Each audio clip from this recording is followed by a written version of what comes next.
The Chargers make a really smart move ahead of a huge game against the Baltimore Ravens. If you're new to the channel, we are Detroit Lions fans, but this channel is all about the Chargers, gives you an outsider's perspective into your team, and it's fun, right? Chargers are really doing some really good things, and you got to be excited.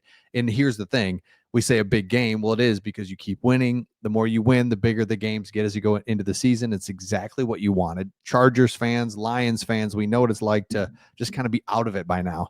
But you enter into that Thanksgiving time frame and on is really exciting. So here's what the Chargers did. They signed to the practice squad DiCaprio Boodle. And this is a guy that probably sounds familiar because he was with the Chargers. They released him, signed him back. He won a Super Bowl with the Kansas City Chiefs, went with the Carolina Panthers last year, was on the active roster, and then now he's back with the Chargers. The reason I like this is because Eli Apple is kind of that fringe corner that you've been going back and forth with, and it's just like, don't need him. Okay, let's get a guy in here a little bit younger in Boodle who can maybe do something for you. So again, he was with the Chiefs, and that's really where he made a name for himself, and been up and down in practice squads the last couple of years. But I think you've obviously got your young rookie corners that have been doing good things for you, but now you have some more depth and some more for the stretch run because your defense is stopping the run, getting pressures, and that young secondary is only getting better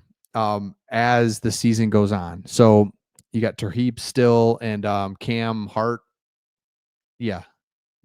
that continue to get better, and that's got to be really exciting. Now, here's some other things that I think is just like let's go is that PFF, a couple snapshots real quick on PFF, and they right here they have Chargers. Only 2 players had 8 pressures this week, and they both played for the Chargers, Thule and Joey Bosa. So Thule, we know it's like, let's go, need him, and he's coming through. The other guy, Bosa, who gets just like crapped on because he can never stay healthy. All right. It's like, all right, Joey, appreciate you. So defensively, I know you put up a lot of big numbers, but you can see it right here. Joe Burrow has an historically good season, and you were able to, like, you didn't shut him down, but you kept it manageable. And I know there's some missed field goals at the end that really helped you, but you kept yourself in the game, and there you go. Now, next thing, as we look forward to kind of this game and what there is going to happen, there's a couple things I want to point out. 2 kind of winners from last game were Ladd McConkey, huge throws when you needed it, with the clock running down. That's big time, Ladd McConkey. And the next one we already talked about was Thule. Thule's making huge plays, getting in there, making things happen, pressures, sacks. It's like, dude, that's what we were wondering about because we knew Mac and Bosa weren't going to stay healthy for the whole year. Who was going to be that other guy step up? You guys have a pass rusher. You can get to the passer. You've seen with the Lions, they don't have that. And everyone's dying to find it. And you saw with the Lions too, when you lose a pass rusher, there's nobody else out there to get. Now the Lions finally get a deal for Zadarius Smith, but it's like he's 32, and it's like, I don't know what he can still bring. So it's hard to find pass rushers. You have 3 of them. So even if another guy's not healthy, you've got somebody there. Now, if you look forward to this game, some interesting stuff here. Chargers offense. Look at these rankings, like middle of the road. Perfect. It's perfect because your defense is in the top 10 in most statistical categories. That is what is big. And now here's the biggest thing is you are stopping the run. Rushing yards allowed per game. Now that's really the story. And if it can keep you in the game here when you play Lamar Jackson and Derrick Henry.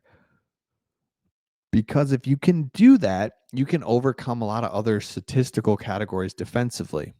Passing yards allowed. We talked about your young players getting better. Total yards allowed per game. But if you can stop the run, especially against the Ravens, you'll win. Like that's kind of what we're looking at. So Let me know your thoughts in the comments on this one, because a huge game against the Ravens in which you've got to be able to stop the run, got to be able to stay in the game. This is going to be a 4-quarter game. Going to have to come down to the end to make it happen. Like the Ravens, I don't see the Ravens blowing you out, and I also don't see the Chargers blowing out the Ravens. It's going to come right down to it. I saw this, and let me know in the comments the 10 best quarterbacks in the history of the Chargers. Jim Harbaugh makes the list. Absolutely. Throw him in there. But let's get down to it here. Phillip Rivers at 1. Dan Fouts at 2. Now, I think we've done this exercise before, and it's a lot of fun because I think Dan Fouts really goes at 1. And you can see like Justin Herbert's all the way up at 5. I think all said and done, Justin Herbert will be up there 1, 2. Right now, he's at 5. I got Dan Fouts at 1. I just do. Air Coryell, doing things that we never even saw in the National Football League. Now everybody does it, right? Now everybody's passing for 4,000 yards. Like Dan Fouts was unreal, and I didn't even know it. I got him here at the, I just remember his announcing career he was in the Waterboy movie and everything. Let me know your thoughts on that. Now, here's another one that I love. 10 best cornerbacks in LA Chargers, San Diego Chargers history. Cromartie. Love that guy. Okay, here we go. Let's just get right down to it. There's Cromartie. Love him. Led the league in 2007 with 10 interceptions in just his second year in the league. We all know he's got 40 kids. Quentin Jammer. Loved Quentin Jammer. Wanted the Lions to draft him that year. He came out. I remember it was 02. Man, really wanted the Lions to get him. Didn't end up getting him. I loved him.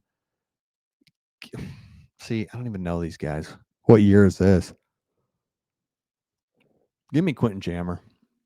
Number 1. Let me know in the comments. Okay. All right. The Chargers signed somebody that's good. Get Eli Apple out of here.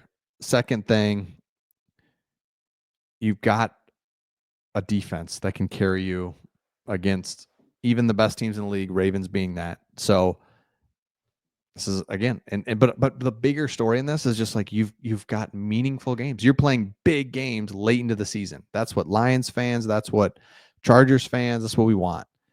We just don't want to be these teams that have 2-3 wins. That we want to have big opportunities to play big games when it matters. So let me know your thoughts in the comments. If you're new, make sure you subscribe, and we'll see all of you on the next one.